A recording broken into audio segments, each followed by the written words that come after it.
Hi, my name is Janae Valek. I'm a registered dental hygienist, and I'm here to talk to you about the oral cancer screening and the steps pertaining to doing that service. So anytime we're in the mouth, we always want to be thorough and check for any lumps, bumps, and lesions, anything that is abnormal that shouldn't be there. But once a year, we take a special light for early detection. My office kind of looks like this. It's an oral ID, but other offices use something called Visalite. The only difference is that the Visalite has to have a solution that the patients rinse with for at least 60 seconds. Kind of has a vinegary taste, but they need to kind of swish it just to kind of coat the mouth before checking. Then you use a special light to look within the tissues for early detection, and you'll have some glasses here for contrast while you're looking. If you look without the glasses, you're not going to see anything, so it's really important when you're looking with the oral light, you have the glasses for contrast or you won't see anything. So I'm just going to use a patient right now and show you how I do the oral cancer screening. And again, I'm using the oral ID, so I don't need a rinse prior to doing the oral cancer screening, just with the Visalite. I'm going to make sure I have my glasses on so I can see contrast of the tissues. And I always like to keep a piece of gauze with me to kind of pull the tissues nice and taut. When you pull the tissues nice and tight, you can definitely see clear when you're checking the tissue. I'm going to start by looking around the tissues around the oral cavity. So just feeling a light of pulling here. I want the tissues nice and taut.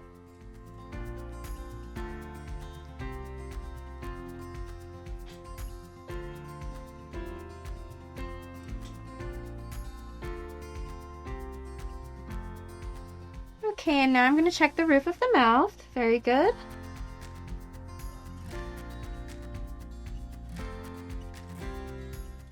Everything's looking good so far. If I can see the back of your throat, give me a ah. Ah. Very good. Beautiful. One more time so I can see the left side. Ah. Very good. No abnormal findings so far. If you can stick out your tongue for me. I'm going to be checking the lateral sides of the tongue. So the lateral sides of the tongue and the bottom of the tongue are the most common areas for oral cancer. I want you to do your own due diligence when you're at home, just to kind of check around your mouth clinically. If you see a lesion that's not healing or growth that's happening, the first thing I want you to do is take a photo of that and keep track. And so if something is growing at a rapid rate, or if there's a lesion that's not healing properly, I don't want you to wait. I want you to come in, okay? Things that cause oral cancer, you can go ahead and lift the tongue on the roof of your mouth.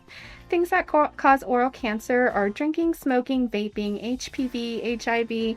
Anybody over the age of 40, you run at a higher risk. Those are some examples of contributing risk factors of oral cancer. No abnormal findings. Very good.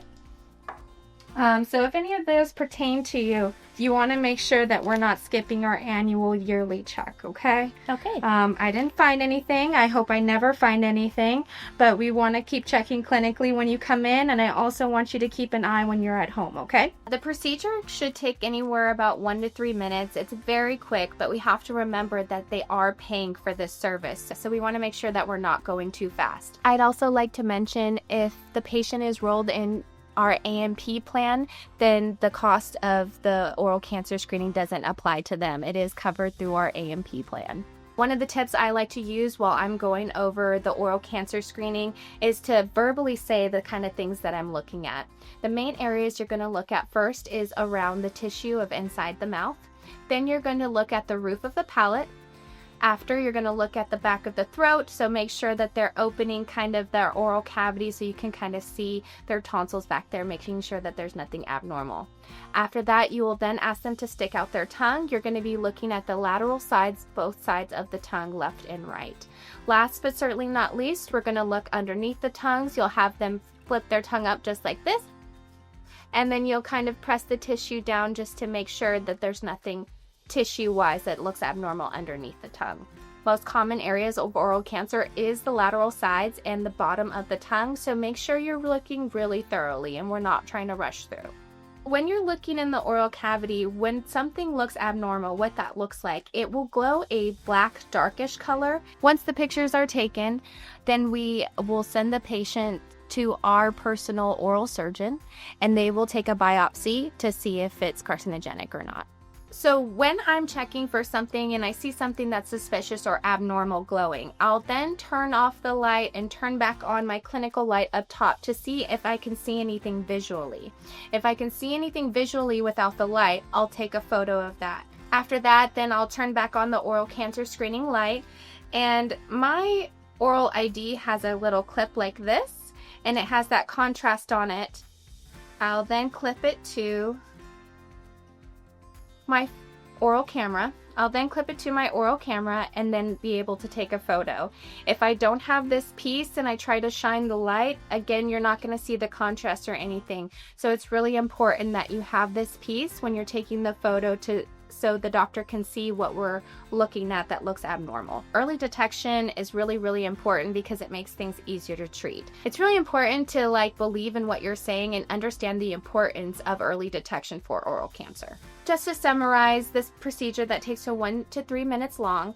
If you're using the Invisalign, you need to have the patient swish with that solution for 60 seconds. 2, you need to make sure that you have the appropriate glasses so you can see the light in contrast when you're looking at the tissue. And 3, educating the patient on the importance of why we're doing what we're doing and explaining to them as we're doing it so they can understand, even though they're paying for something that is a very short procedure, it's a very important one as well.